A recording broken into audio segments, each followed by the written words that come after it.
Good afternoon and welcome. Thank you for joining today's program, How to Manage Your Time Like a CEO.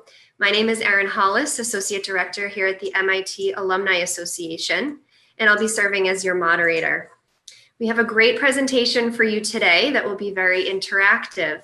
If you're at your computer and available, we would love your participation.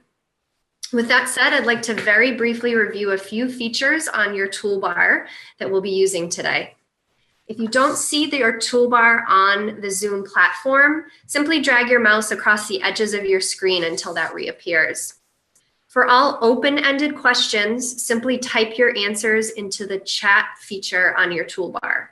For poll questions, these will automatically appear on your screen. Simply select your answer and hit submit. As a reminder, our webcast is being broadcast live. Throughout the program, you may submit your questions using the Q&A feature in your toolbar. Please save the chat box feature for open-ended questions only. For all of our listeners joining on YouTube, you may add your questions to the comments field. And also tweet your comments and questions using hashtag #MITBetterWorld. It is my great pleasure to introduce our presenter today, Dr. Samantha Sutton. Welcome, Samantha. Hi.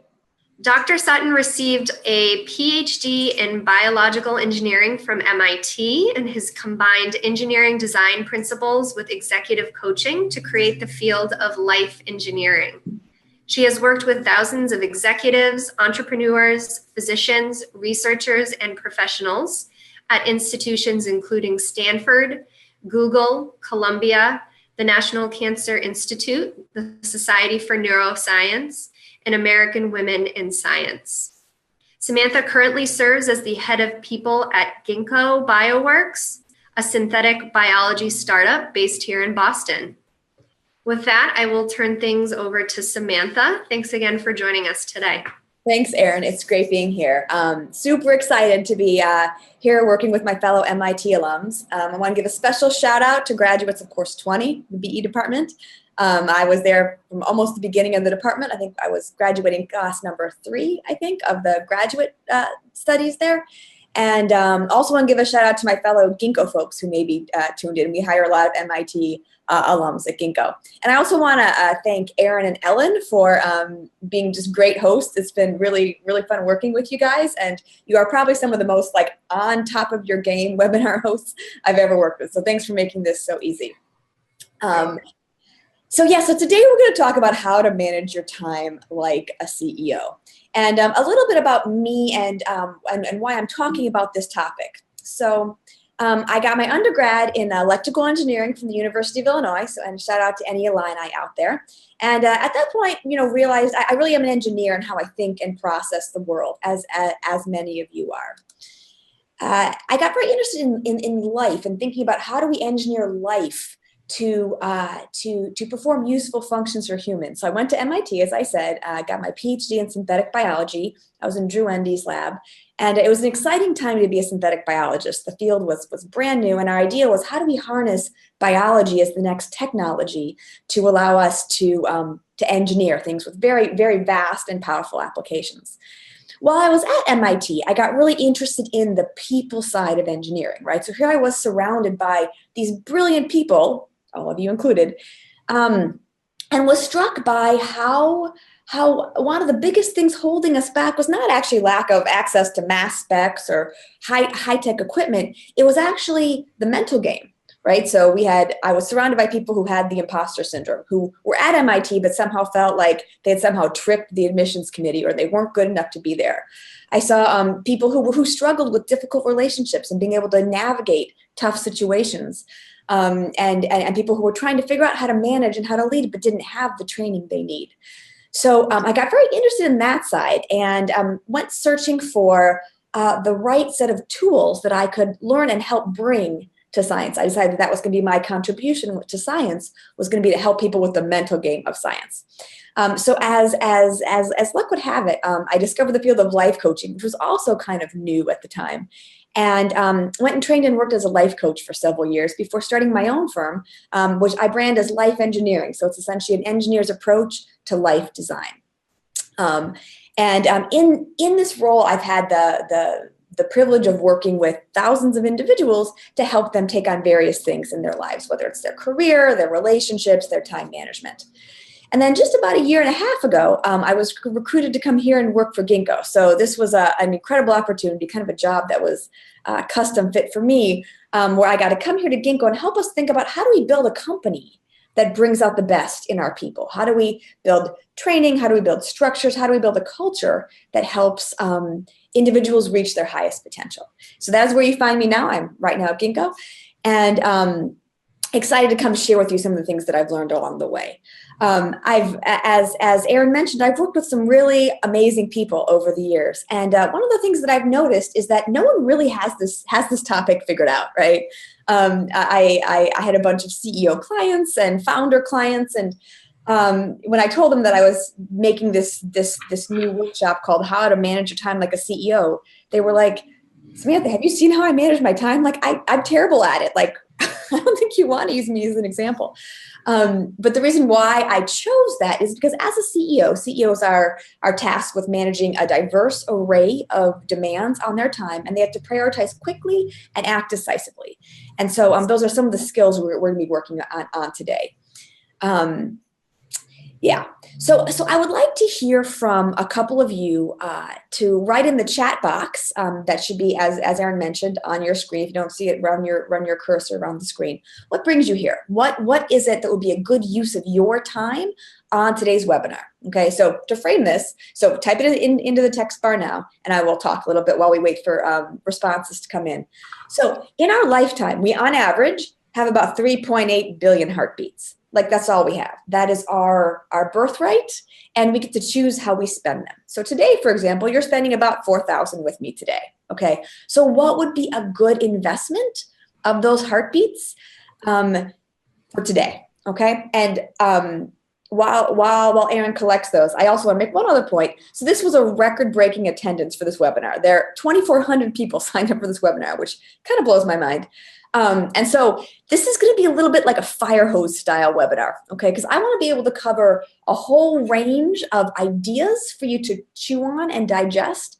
And I want to make sure that there's something in here for everyone. So the content I'm going to share today is normally about a 2-hour workshop that I lead in person. But you guys are MIT alums. You love the fire hose. You love the challenge. So I'm gonna try to give you as much as I possibly can with those 4,000 heartbeats. For you to chew on and bring into your life. All right. So Erin, let's hear your observations. Why are people here today? Sure. Thank you, everyone. We're having a busy chat box here. Yeah, that's how I like it. They keep scrolling down the screen. Yes. All right. So wanting to do more with less time. Okay. A couple responses. I'm paraphrasing, but simple outline people can create for time optimization, how to balance priorities, prioritizing the important versus the urgent, again, wants and needs, hearing your best practices, right. Being an expert on this topic, what tricks and tips can you recommend? Looking for how to engineer emotional motivation to drive prioritization. Love it. We'll cover that. Let me just see a couple more here. Can you speak about how to avoid descending too far into the rabbit hole? And how do you pull yourself out? We'll do that one. Okay. That's good. Yeah, and lastly, I would say leadership qualities and managing multiple projects at the same time. Okay. So we're hearing a lot about prioritization. Okay. We have a whole part on that. Okay, good. Yeah. I love it. Okay, good. As you can tell, this is going to be very interactive, right? So there are going to be a few points during the seminar where I'm going to ask you for your input, right? Because this is a chance for you to stay present, stay focused, and also share so we can take the things that you're asking and thinking about and share them with the broader group. Okay. So my challenge to you is I want you to pick, as you listen to today's webinar and participate, I want you to pick the one thing that you're going to implement in your life. There's going to be a lot of information. I want you to pick the one thing that most strikes you. Okay. So long as you promise you do that, we'll be good. All right. So a busy professional's typical life looks something like this in modern society. Okay. You feel perpetually behind and overwhelmed. You spend your days putting out fires, so being reactive instead of proactive. You're constantly thinking about the next to-do on your list. Like, oh, okay, I just finished one, but oh, I've got 20 more. You let others dictate your schedule. Your inbox is your master. And you juggle too many balls at once, okay? So I'm guessing that pretty much everyone on this call can relate to one or more of these. Think about which ones of these are you, okay? Today, I want us to do a perspective shift. And I think that this quote really sums it up. Is your day by design or by default? Because if you're not careful, you will live default days that are where you live your days on email, you live your days responding to fires, and you feel like you are almost like a victim of this like motion that's around you, okay? And so today I want to help you bring it back to you're the designer, you're the engineer, you get to create these days. Your days should be by design, okay? So what that means, whoops, okay. What you means is that you feel you feel pleased by what you accomplish each day, okay? Instead of feeling overwhelmed, you feel pleased. You do what is most important and satisfying to you. Instead of constantly thinking about the next to do, you're actually present in the current moment to what you're accomplishing. Because if you think about it, folks, all we have in life is the present moment, right? So if you're not living in the present moment, you're not experiencing your life. Instead of letting others dictate your schedule, you deliberately design your schedule. Instead of your inbox being your master, your inbox is your servant. Let's get that clear. Instead of juggling too many balls, you focus on what matters the most and clean out all the rest, okay? So today's webinar is going to help you move from the left part of your screen to the right part of your screen, okay? I think there are 5 key tenets to doing this. And these are tenets that I've come upon by working with a lot of people on how to manage their time and what seem to be the common 5 things that make for successful time management. So we're going to go through all 5 of these. As I said, it's going to be a busy webinar, and work through them together. Okay. So let's start with the first one. CEOs have integrity. Okay. Now, integrity is kind of a loaded word, right? You might be having like kind of strange like Dale Carnegie images or I don't know what, right? Let's define what integrity means. But first, I want to show a little bit about some common things that people say that show they're struggling a little bit with their integrity. So for example, I tend to set aside blocks of work time for work that are not to be touched, but it never works. I tried to work on the project today, but got overwhelmed by email. Okay, so I'm sure many of you can relate to that. And the argument I want to make is that both of these belie someone who is struggling with the concept of integrity. So my definition of integrity for us to use today is that you do what you say you will do. You do what you say you will do. Super simple, okay? And the truth is when we make commitments to others, we tend to be decent at this, right? Like if you tell your coworker you'll get something done by Friday, you'll try to get it done by Friday, or maybe you'll, be in communication with them. But if you tell your grandma that you'll take her to the hospital for a checkup at 11, you probably will, okay? But when it comes to having integrity with ourselves, it's like a different matter, okay? We tend to let ourselves off the hook. Like, oh yeah, I said I'd get up and go for a run this morning, but it was cold, my bed's so warm. It's just me I'm letting down, right? So I'll just stay in bed. So we tend to have a harder time keeping our integrity to ourselves, which if you think about it is backwards, because if there's one person who we spend all our time with, who we should honor more than anything, it should be ourselves, right? And so today I want to help you bring back the integrity to yourself. Now, I found that in building integrity, there are 2 ways to go about it. One is like proactively building integrity by committing to things and doing them. And the more you commit to something and do it, you build a muscle of integrity so you get better and better at it. But there's also the other side of it, which is to understand how you thwart yourself, right? Because you all have the best intentions. I have the best intentions when I say I'm going to walk my dog every day, and yet I walk her 6 out of 7 days, right? Like what happens that 1 out of 7 day? And so what's going on? How do we mentally thwart our best of intentions? And so I want to dig into that a little bit with you, because I found in working with my clients that there are a couple of voices, mental voices, I call them time beasts, that tend to sabotage even our best of intentions of integrity. So I'm going to go through these, and I want you to think through yourself, which one is you? Okay. And then in just a minute, Erin's going to flash a poll up that's going to give you a list of the time beasts, and you're going to vote for which one is most you. Now, a common reaction is, oh, Samantha, I have all of them. Like, sign me up. I have a concert of these time beasts. That's fine, but pick the one that's most relevant to you. Okay. All right. So let's start with the first one, the glutton. Okay. Popularized by the movie Seven, about the 7 deadly sins, right? Gluttony refers to this desire to eat or take in more than you can possibly handle. Okay, so gluttons are the people who are like, oh my, okay, good. I've got a free hour. I'm going to do 30 things in this hour. Yeah, right? And then you get done like 4 of them. And then at the end of the hour, you feel let down. You feel depressed, like, oh, I didn't get all my 30 done, right? And so it sets you up to be dissatisfied at the end of the day.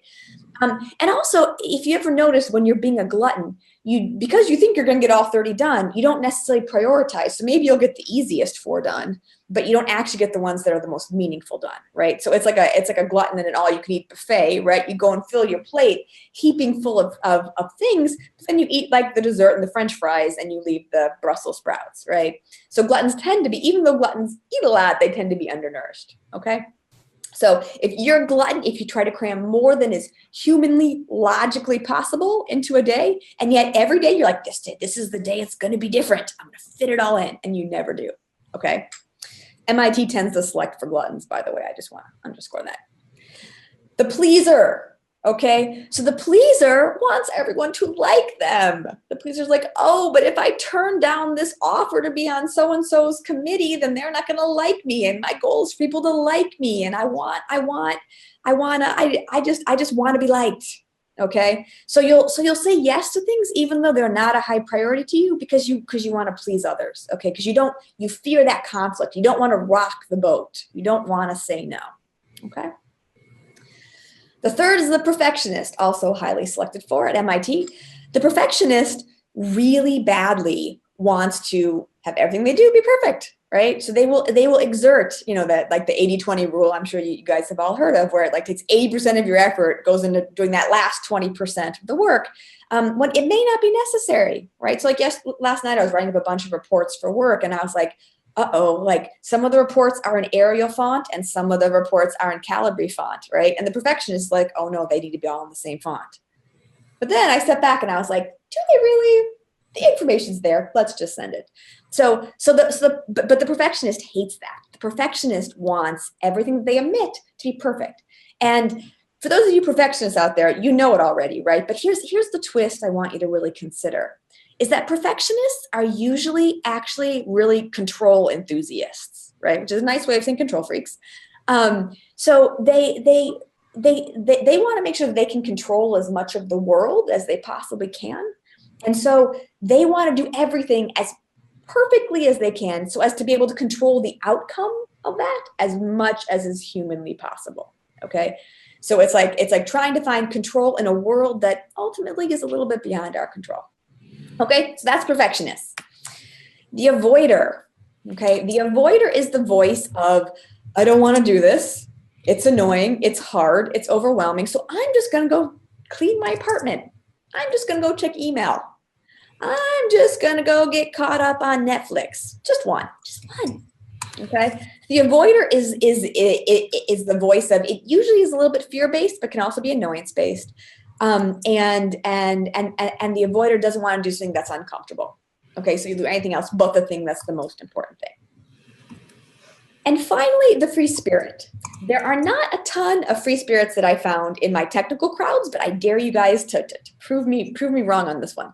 So the free spirit is someone who hates the rules, right? Someone who's like, I want to be spontaneous. Like if you tell me I can't do something, then I'm going to do it. If you tell me I should do something, I'm not going to do it. Like the free spirit chafes at the idea of like having to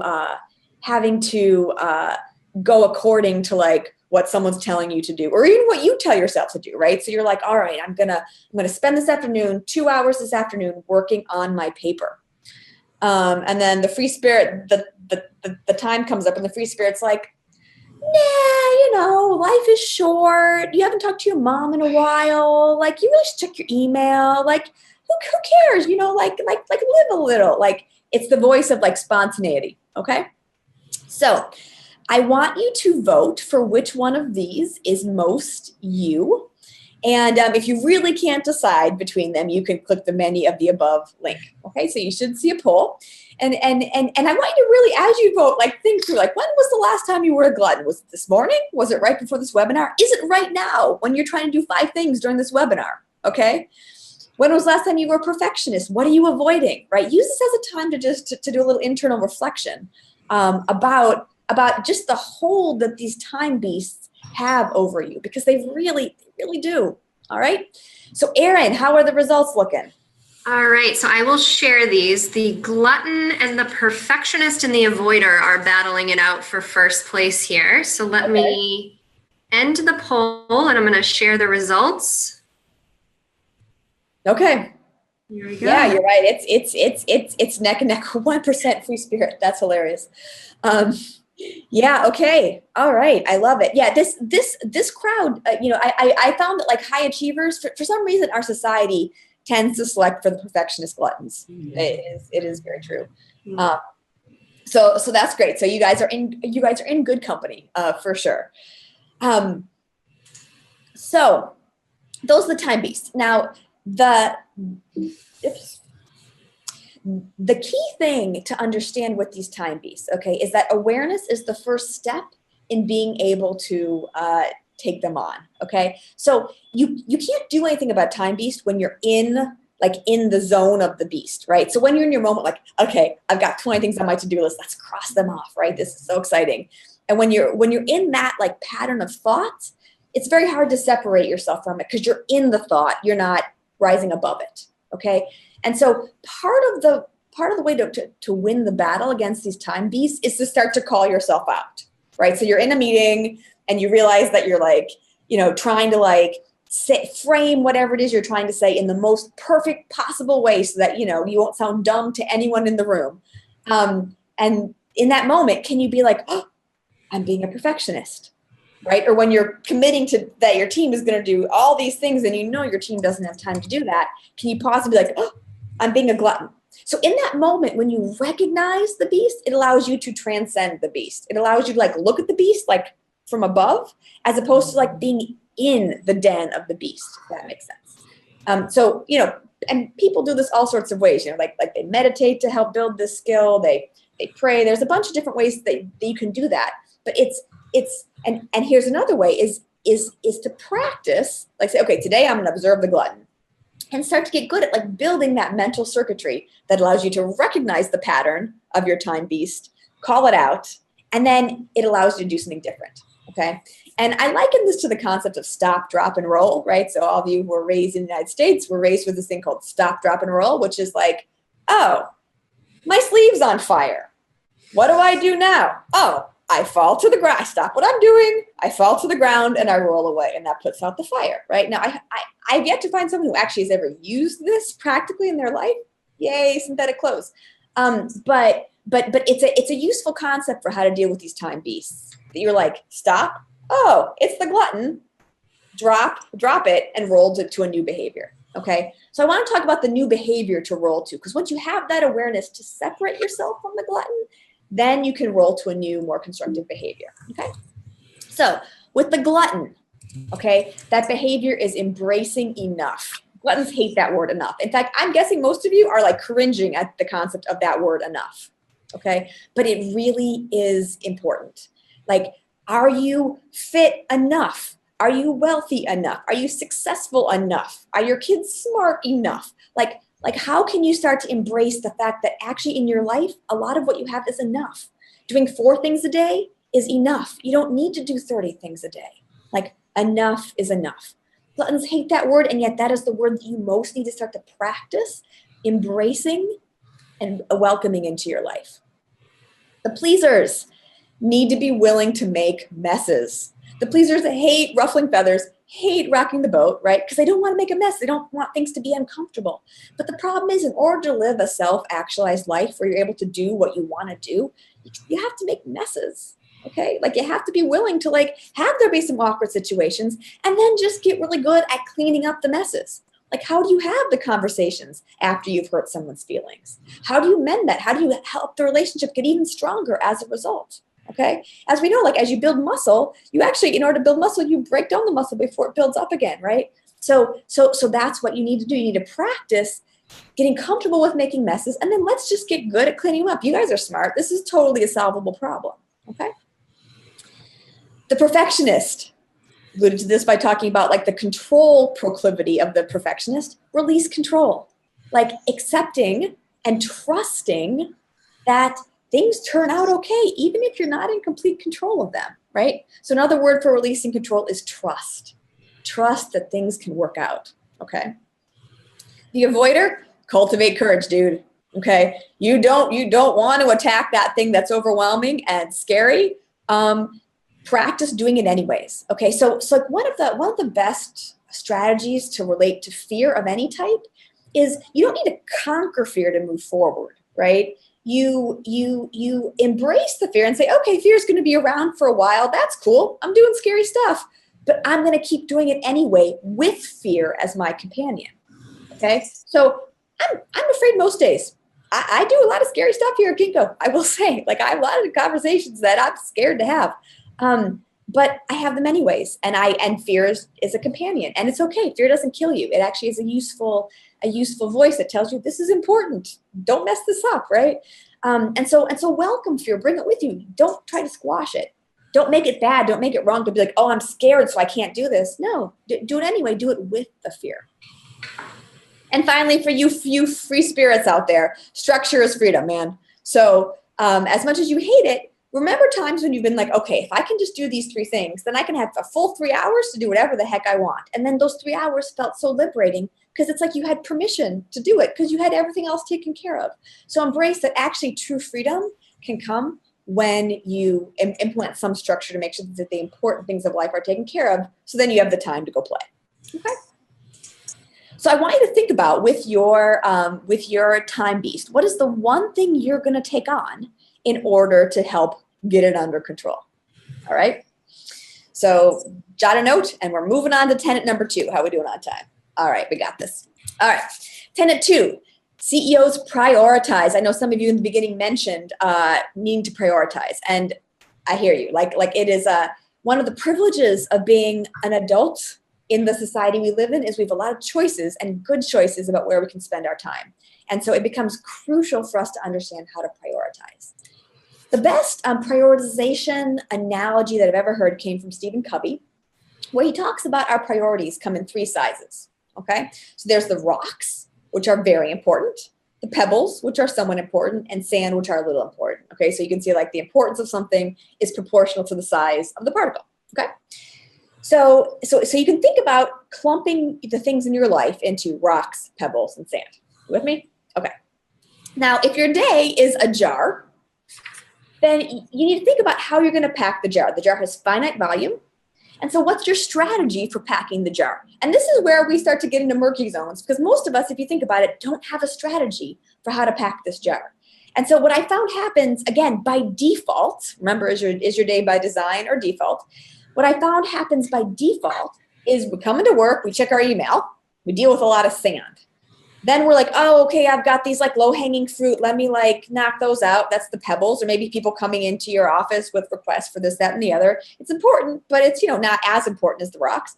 And then by the end of the day, we're like, oh, crud. Like there's not a ton of space left for my rocks. They sort of half fit, but half kind of not, right?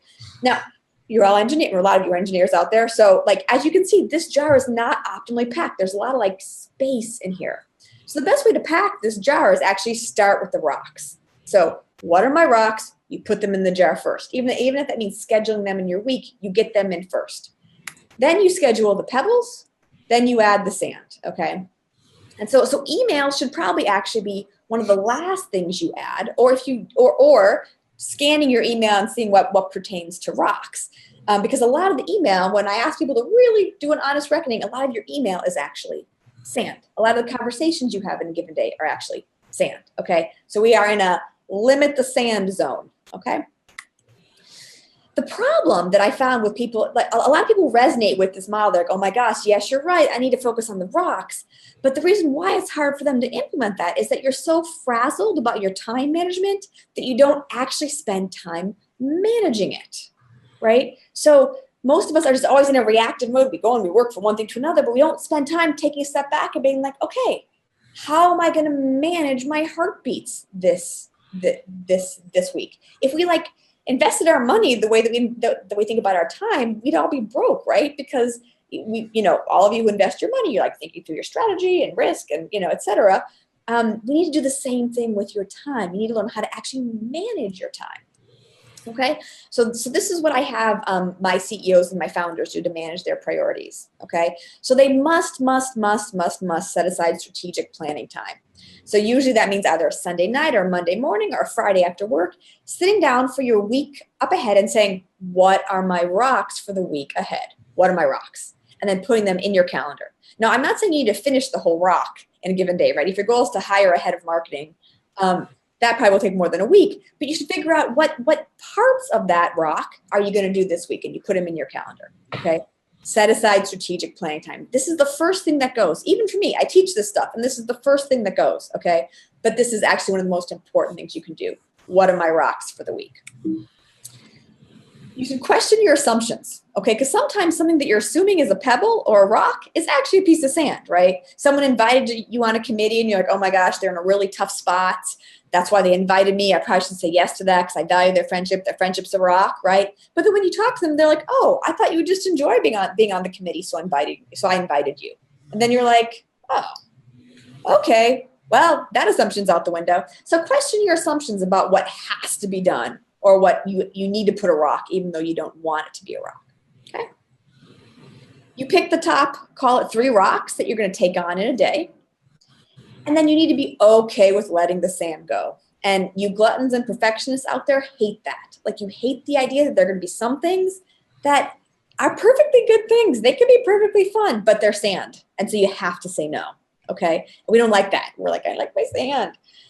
But the problem is, like, we only have 168 hours a week, dude, folks. So you're gonna have to let the sand go. And so again, making peace with the letting the sand go, and the rest is simply enough. Okay. So that's what it means to manage your priorities. And of course, your time beasts are going to be all over this. Your time beasts are the biggest advocates for your sand there is, right? Your time beasts are like, I don't want to start working on that report or that grant application that's due, or have that difficult conversation with that person. So let's just check email instead. So your time beasts do tend to like the sand. So again, once you start to tackle your time beasts, you'll be free from this sand compulsion. So I want to hear from some of you. What are some rocks that you haven't been prioritizing that you want to prioritize, right? That you haven't been, so write this in the chat box to your right-hand corner. So what are some rocks that you're like, yeesh, I need to really start scheduling that into my week? And what sand have you been holding as sacred that you probably should deprioritize, okay? So what rocks will you commit to prioritizing, and what sand will you deprioritize? Go ahead and write it in the comment bar. And Erin will give us some summaries of what she's seeing. And really use this as an opportunity to start to think through the things in your life, and what's a pebble, what's a rock, and what's sand, okay?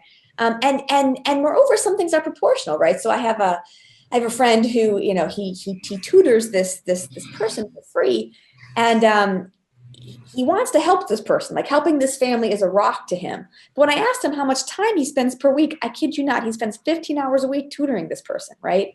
So at 15 hours, we're in the sand zone. Maybe 1 hour, it's a rock, but 15 hours, some of that's sand, okay? So for him, it was understanding to prune back the amount of time he was spending, because it was a rock, but it was a rock that was taking too much time. Okay. So Erin, let's hear some of the results. What are our participants saying? Sure. So the very first response, which is a rock that came in, was my taxes, which gave me a giggle. Another rock, professional development or networking. Another rock, working on incorporating new fun things into my life. Oh, I love that. Some sand, being a slave to email, having that feeling like you need to clear out or read every email. That is such a big one. Yeah. Let's see, a rock, personal wellness and fitness, Oh, yeah.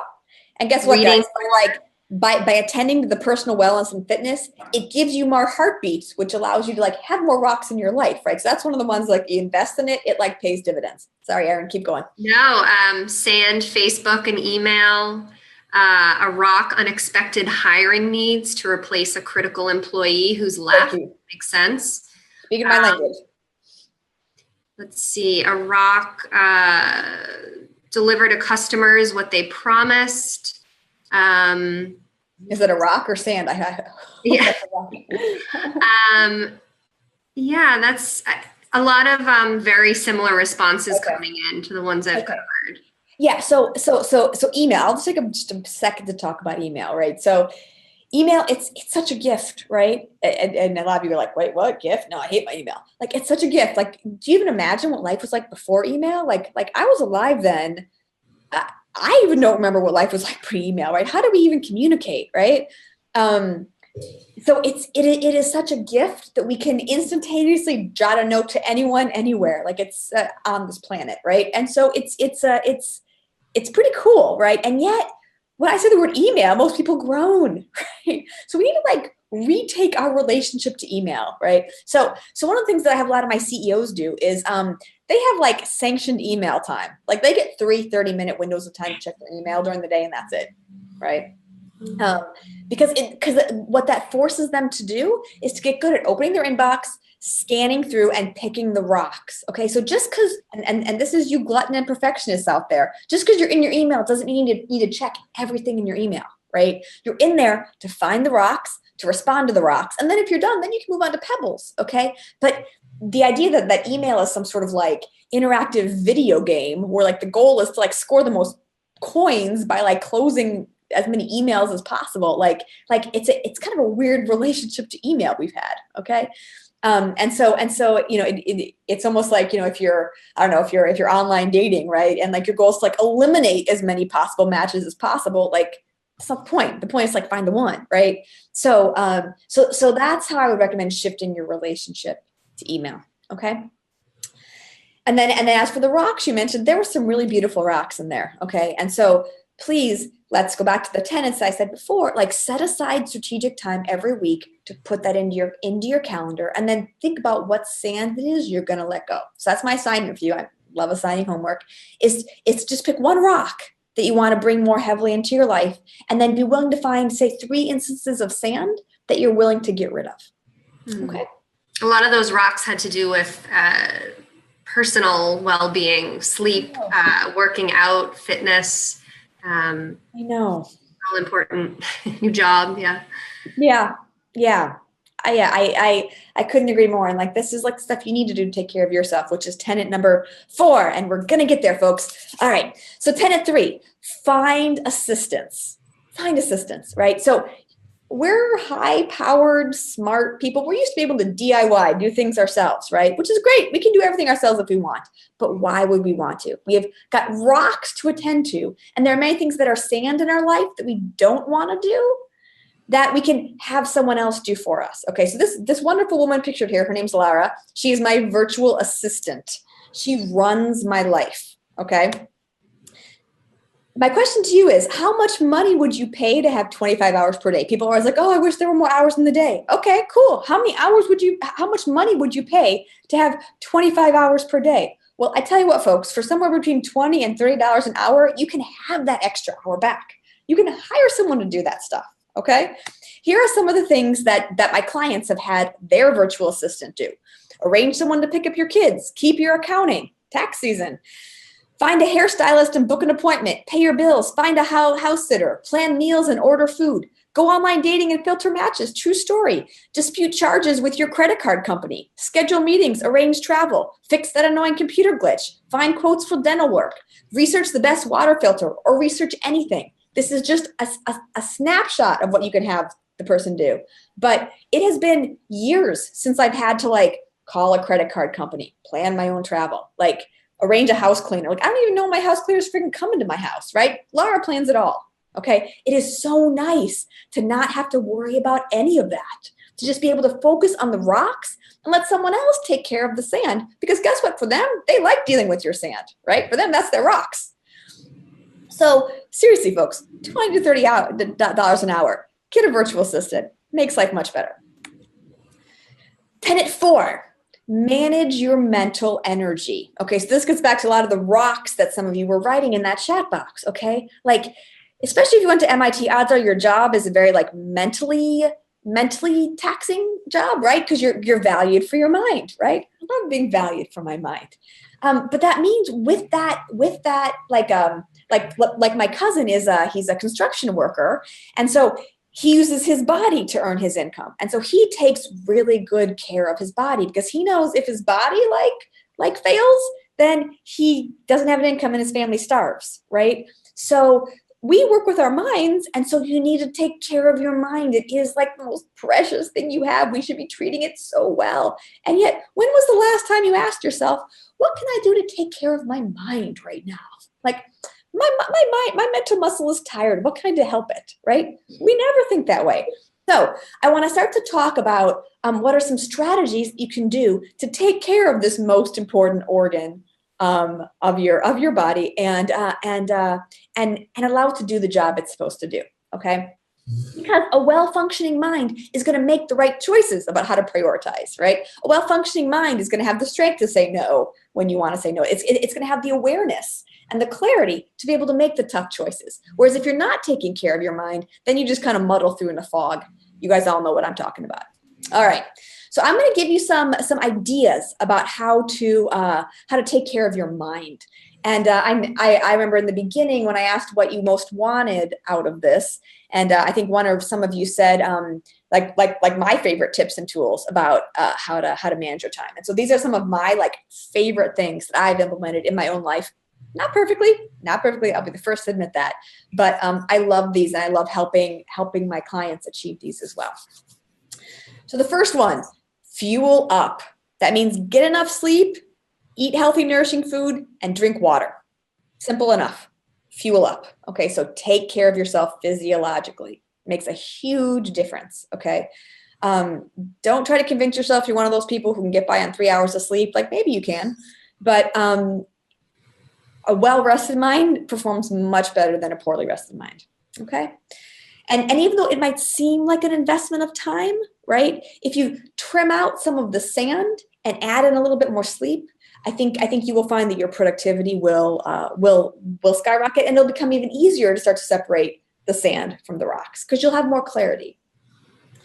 Second one, limit your decisions. Oh, and by the way, I'm not sure if I mentioned this, but please write in the chat box which one of these you are going to implement and why. Okay, or if there's another one that like comes to mind while we're doing this, put that one in as well.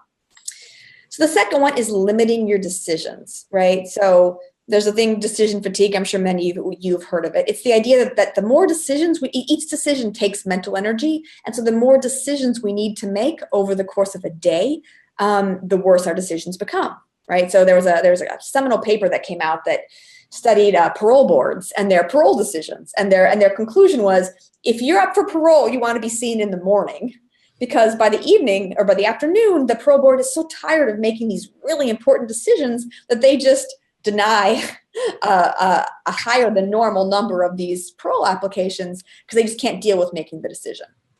So, this is the reason why Barack Obama never picked out what he would wear. He would have someone else pick out what he was going to wear and lay it on a chair for him, so that he never had to decide what he was going to wear. Okay, not sure if the current president does that, but yeah, think about all the decisions that you make that you might not need to make, that you could just like systematize and then save your mental energy for the things that really are important. Okay. The next one is avoid switching tasks. In the 90s, there are many great things about the 90s. There are many things that we were a little bit deluded about in the 90s. One of those being multitasking. Everyone wanted to be a multitasker in the 90s. I think more and more evidence is coming out that like it is actually mentally very inefficient to switch between tasks, right? So I'm sure many of you are multitasking during this webinar right now, right? But I wonder what you're missing out on if you had just sat and listened to this webinar and the depth of thoughts and experience of this you would have had. right? I would argue that you probably would come away with way better results than like the summation of all the results gotten by the ping pong balling that you're doing during this webinar.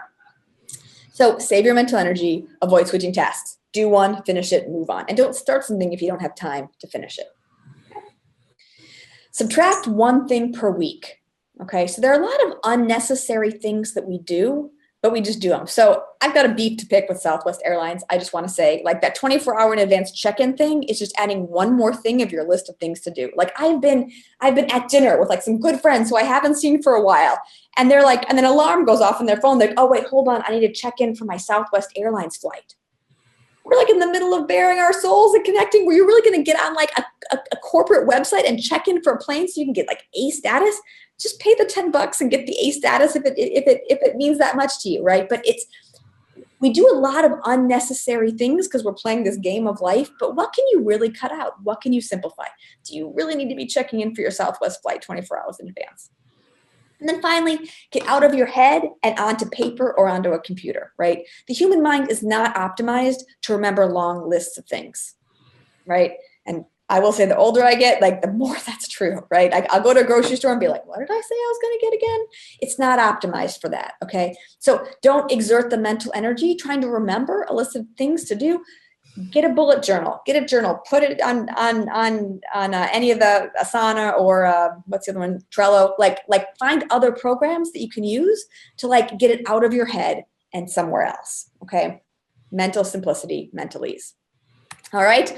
So, Erin, tell me what are people like gravitating towards here? What are they inspired by? If I had to rank the choices, I would say avoiding switching tasks came in number one, followed by fueling up. People are talking about more sleep, taking better care of themselves, healthier eating, followed by limiting decisions, I would say came in third. Okay. A lot of people are just selecting answers. I haven't gotten a whole lot of examples. Avoid switching tasks leaves a lot of open threads and does cause mental distractions. Yeah. And then you have to remember all those open threads. You're like, oh crap, where did I leave that off? And then you become the avoider because you're like, oh, I forget where I left that off. Oh, it's going to be a bummer to ramp up on that again. I'll just do it later. So yeah. Oh, this is just a spiral of awfulness. Okay, keep going, Erin. Yeah, subtracting one thing per week. We talked about that more. Just more sleep keeps coming up and up. More water, less coffee in terms of fueling up. Please, yes, please. Let's see. Fuel up. I cut short my sleep all week, and then I end up paying for it in the long run. Yep. Avoid switching tasks because my most productive time is when I am focusing and getting time to reflect. A good one. That's a good one. Yeah, so I would say avoid switching tasks is definitely front of mind for most of our listeners. I love that. Okay, so now so if you're one of those avoid switching taskers, like this is your assignment, right? Try to figure out like what is it that's having you switch the tasks. Is it that you're like taking something on that it's not going to fit in the amount of time you have available? Like you start writing a report and it's going to take you an hour, but you only have a 20-minute slot. Is it that you are distracted? Like you've got Slack messages popping up and email messages popping up and people walking in that are like actually coming into your space and avoiding? Is it that you're like start to work on something and you're not that interested or excited about it? Or you're scared about it or whatever. And so you deliberately switch tasks to avoid doing something unpleasant, right? What is the exact reason why you're doing the mental switching? And then once you understand the reason, that'll give you the solution, right? So if it's because you got emails and Slack messages, like turn those things off when you're doing a task. That's easy. Close your door. I close mine. Only a few people enter when it's closed. Or if it's something that you're avoiding, then that gets back to the cultivate courage and be like, nope, I'm going to focus on this. And I know it's going to be uncomfortable and I'm not going to enjoy it, but I'm going to do it anyways. Right. So understanding and then if you're someone who tries to like do something in a snippet of time, like ask yourself, is that really productive? Or is this being the glutton trying to cram things in? And maybe should you put something else in that time slot instead? Okay, good. We're totally going to get through this in an hour. We got this, guys. So I want you to start typing questions you might have in the chat bar while I do the last tenet, okay? So the final tenet is to celebrate your wins. Because I have found that highly accomplished people don't tend to do this all that often, okay? Like you don't stop and savor, right? It's like you get something done and then it's like on to the next thing, right? And you rob yourself of this feeling of joy and satisfaction that you're working so hard to create in the first place, right? Like life is not this hamster wheel of just like producing, right? It's like building things and being able to like internalize and absorb the things that you've built, okay? It really is a crime how we rob ourselves of this. Like there is so much satisfaction and fulfillment that you could be taking in your daily life, but you're not, because you're on to the next thing, okay? So how do you celebrate? And I can't believe I even have to put a slide in here to teach you how to celebrate, but like we don't know how to celebrate, okay? So ideally, you celebrate in the moment. So something great happens and you take like 10 seconds. That's all I'm asking, to be like, wow, that meeting went really well. Hurrah, right? Like, wow, I'm really like that. Our team really came together. That's super cool. That's all things, okay? Or take 5 minutes on your drive or commute home, where you sit and think back through the day and think of 5 things to celebrate. You would not believe how many of my clients are like, I have to have a whole 5 things to celebrate. I'm like, what? You just like lived a whole day of your life. I'm sure you have 5 things to celebrate, right? And when you do this, I don't want it to be a checklist. I want you to think through what happened and really feel it. Really feel it. Because oftentimes people who like are trying to cram their day full of lots of things, it's because they're looking for some sort of fulfillment. Okay, they're looking for some sort of like satisfaction. And they think that by doing more, it's going to give them that satisfaction. And I would actually challenge that assumption, right? I would challenge it and say that for most of you, you don't need to do more to be satisfied with what you're doing in your life. You need to be satisfying the things that are already happening. That precious moment with your child, that workout where you pushed yourself just a little bit harder, that interaction with the colleague where you felt like, wow, we really have something great here. Like there's plenty of satisfaction and joy to be had all around you. You just need to start acknowledging it and harvesting it. All right. So those are our 5 tenets. Building integrity by taking on your time beasts. Prioritizing by understanding your rocks, your pebbles, and your sand, and then managing them. Finding assistance for the things that are the sand for you but need to get done. Managing your mental energy by one of the many strategies I mentioned. Most notably for you guys, not switching tasks as much. Tenet 5, celebrating your daily wins. Even just by taking a few seconds to harvest the joy and satisfaction that's all around you. These tools, I want you to use these tools to live the dream, not survive the dream. It's amazing how many people are exactly where they wanted to be. They're the CEO of their own company. They're leading physician in pediatric oncology. They are where they wanted to be, and yet they still feel like they're in survival mode. It's time to live the dream, folks, not survive the dream. I want to offer you a couple of tools. If you enjoyed this workshop, there are a couple of things. So I produce these 2-minute tools, which are 2 minutes, maybe 2 to 2.5 minutes, little tips and tools to help you think through how to manage things in your life.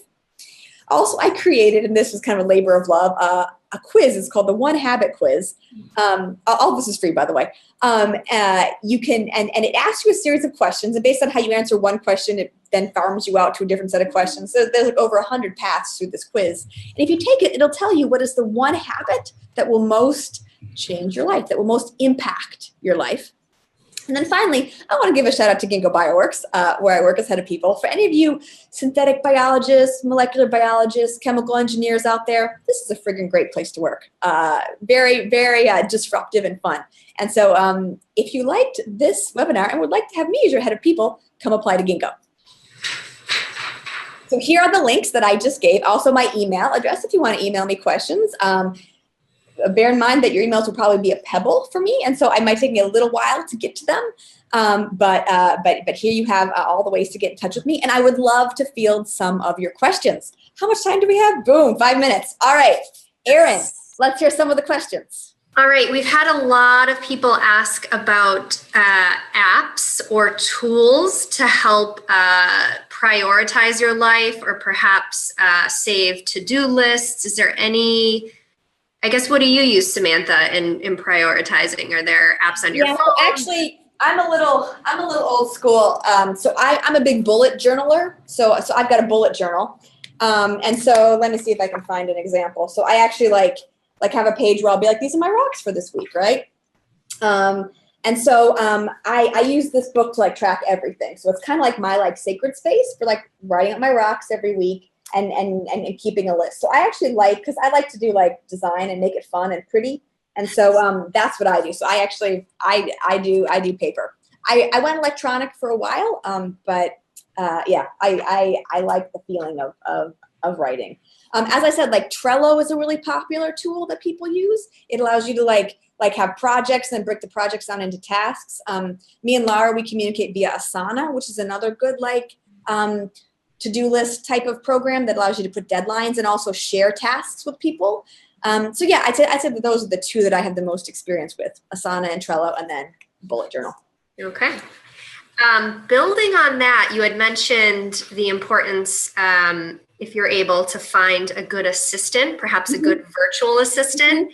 And after you said that, the questions were pouring in about how you found your virtual assistant and what resources are available for people looking to find those. Totally. So it depends how adventuresome you are. Okay. So there are all sorts of freelancer websites that you can get on. The names are escaping me now, but like you can go on and post that you want a virtual assistant, and then 1,000 people will respond to you, and then you need to screen them. When I was looking for Laura, that seemed a little overwhelming to me, and so what I did was I went with a service called Zirtual. And what Zirtual does is they actually they vet their assistants and they train them such that when you get someone, they've been at least to some level vetted and trained. I still needed to train Lara quite a bit, but she's a really good person, good egg, and came with a basic set of skills, and yeah, she's fantastic. So if they found her, I feel pretty good. A note about Zirtual, for those of you in Silicon Valley, you've probably heard of Zirtual. They actually imploded 3 weeks into my using them because they didn't manage their finances right. And then another company came in and bought them. And now Zirtual is back up and running, but I can't vouch for the new Zirtual because I was with the old Zirtual. That being said, I have heard that there are actually some competitors to Zirtual out there now. So you might just want to Google like virtual assistant matching service or find a virtual assistant, and you probably will pop up some of these sites. Finally, as an offer, if you email me, so Lara has a close network of virtual assistant friends who all were at Zirtual and left when the first Zirtual imploded. And so if you send me a note, I'd be happy to connect you with Lara, and she can help connect you to people. And so if you'd like to go through me, that's also fine. Okay. So yeah, there are options. And actually, a lot of our viewers are sharing resources.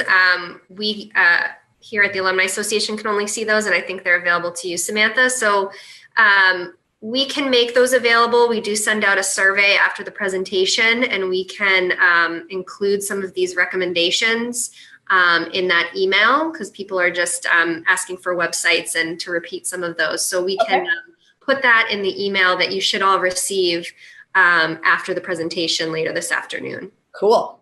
That sounds like a good plan. I love that. I love that you guys are like, oh my gosh, you told me to do one thing, Samantha. I want to do 10 things. Like let's do the presentation again. No, it's great. People are sharing their recommendations or what tools they've been using. So we'll be sure we share those with everyone. Going back to email, a lot of questions came in after you were talking about designating only a certain amount of time per day to really dig out those emails. Can you speak a little about how you still, promote collaboration, and you want to seem like a team player, and that if someone reaches out to you, you want to get back to them in a timely manner to sustain that good relationship? Yep. So what I know someone had commented, having your door open instead of perhaps sending an individual email. Can you speak a little more about what you recommend as an alternative? So I think as an alternative, so yeah, a couple of ideas there. So one is a lot of times, so a lot of us have noticed, like, sometimes if you, like, have you ever, like, had a moment when you didn't chime into some emails and then, like, they just kind of resolved itself, right? So there's, like, a bucket of things that kind of resolve themselves without you needing to, like, weigh in, right? Um, I'm definitely all for, like, going to your rock emails, and keeping an eye out for, like, oh, this person never emails me. I wonder why they're emailing. So, like, being smart about how you go through your emails such that you are, like, helping people.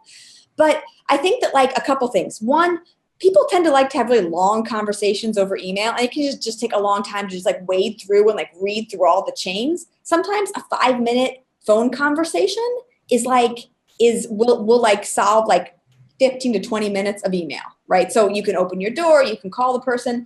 Sometimes when I read someone's email and, like, they want a long response over email, I'll video record, like, oh, sorry, not video, I'll audio record my response. And, like, because saying it will take me 2 minutes, typing it will take me 10, right? So I'll send them an audio recording and they can go listen to it, right? And I try, I'm not always successful, but I try to, like, limit my email responses to 5 lines or less. And I've trained a lot of the people in my life to expect that they're not going to get more than 5 sentences, right? And so they know that if they have a question that requires more than 5 sentences, they got to call me or come find me, right? Because it becomes inefficient, I found, after the 5 lines, right? And so that's another thing. I think, and I would also challenge you to start to, like, wonder, is the pleaser hanging out there, right? Because, yeah, maybe you do want to chime into this email thread, but it really is sand and it really doesn't need you. So do you really need to chime in, or are you just trying to please the people on that thread? And if it is just the pleaser, how can you have a conversation with them about realistic expectations for what you will and won't participate in, right? So it's all negotiation. But in my experience, people have typically not done any of the work to start to manage this negotiation.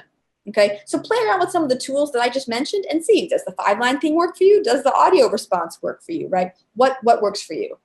Another thing that I'll say is I get a lot of people emailing me about, like, oh, will you be my mentor? Or, like, will you get on a call? I want to hear how you did what you did. That's great. I love that. I will say to them, I'll say, okay, I'm really busy for the next 2 months, but could you reach out to me April 1st and then we can schedule a time? And I would say, like, 10% of those people actually do reach out April 1st.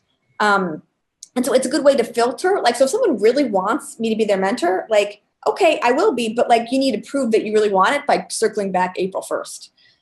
So that's been a really effective strategy for me as well. Okay. So I'm looking at the clock. We are running a little bit behind. This was a presentation filled with such great information, and thank you to all our alumni viewers. Your participation has been fabulous. We will be posting this webcast to the Alumni Association YouTube page. That will be up about a week from today. And Samantha, we've gotten a lot of questions about the slide deck. Will it be shared, or should people email specific questions to us, or send me an email? We'll talk about it offline. Okay, great. Well, thank you, everyone. Thank you, Samantha. Your energy is fantastic, and you shared a lot of great tips and tricks today. I think we could have spent another hour or 2 on this topic. Like you said, it's a big topic for just an hour. So I will share the questions we did not get to today with Samantha.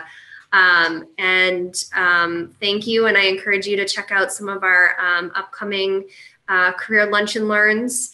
We do 6 a year, and if you have any suggestions for programming, please let us know. And there will be a survey where you can provide that feedback. So thank you very much. And Samantha, thanks again. This was so much fun. You're very welcome. It was great spending the lunch hour with you guys. Great. Take care. Bye.